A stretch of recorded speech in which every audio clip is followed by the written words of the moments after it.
Hey, what's going on, guys? Rudelinel here, come back at you with another badge tutorial. Alright, now in this sort of mini-series that we've got going on, we've been trying to take a look at how we can manipulate strings. And strings is that data type, or like the sort of variable that allows us to work with text, and letters, and words, and sentences, and paragraphs, and phrases, and that sort of thing. So it's kind of awesome. What we're doing is kind of awesome. Only kinda. So now I want to show you guys a little bit of something new. Because normally when we would be working in a programming language and actually creating strings, the way we would create the string is actually using, let's see, what they call, let me try and do something new here first of all. I'm going to get Notepad++ ready, and I've got it open in another window as notes, as a matter of fact, because I'm so gosh darn embarrassed that I don't know any of this any of this material. But here, if I move this over here, okay, now I've got Notepad. Sorry about that, guys. But the way we would normally be creating a string in any other language like Python is actually using quotation marks around the string. So I want to show you guys how you can sort of use that today. And pretty soon we're going to be building something pretty cool that allows us to work with the strings and still get a little bit more information while we use a typical format of using quotations when we create a string. But anyway, I've got my script open. I've already got something prepared for us.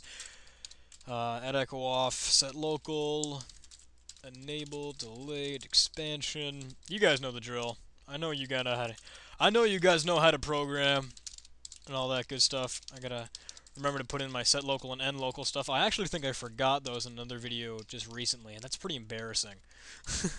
But okay, let's create a string here. Let's say string. Let's just say it is text. So here we go. We'll use it without the oh,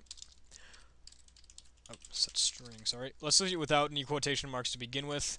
And actually, let me shift this over to the command line now. And if we echo this out, we get text. That's exactly what we wanted. Now, if we were to actually add the quotation marks here, the way a normal programming language would be using, it'll actually display those out on the screen. But we don't really want it to. But we want to be able to initialize the string with these quotation marks in. We want to be able to declare the variable with those quotation marks in. And other than that, we don't actually want it to. After we've done that, we don't actually want those to exist or be visible.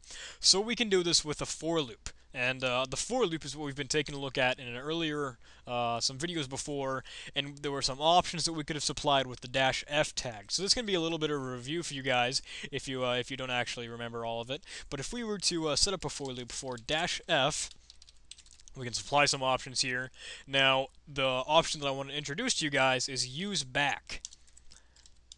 And that'll let us use back quotes and that sort of thing. So that's what we need to be able to manipulate the string like this. And then we'll set tokens to be everything, because if there are multiple words, we still want to be able to see everything inside there.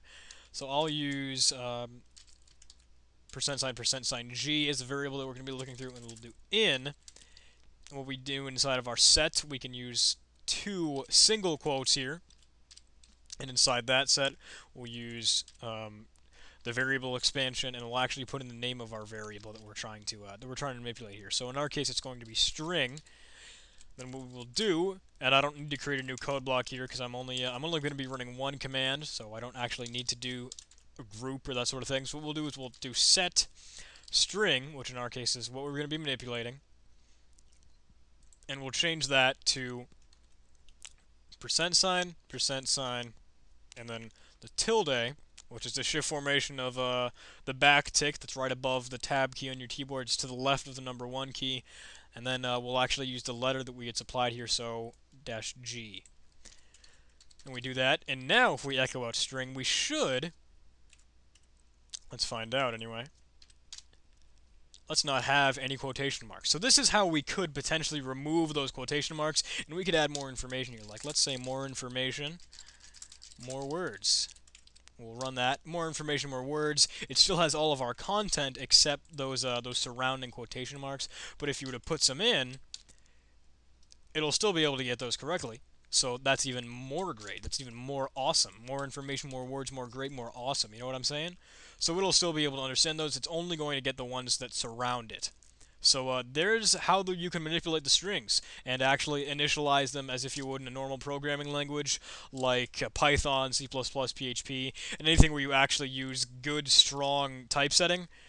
where you're going to be using these quotation marks so you know that it's a string variable. But this for loop is what we can use to actually remove those quotation marks and have it be continued without them, but we can still initialize it and treat it the way we want it to.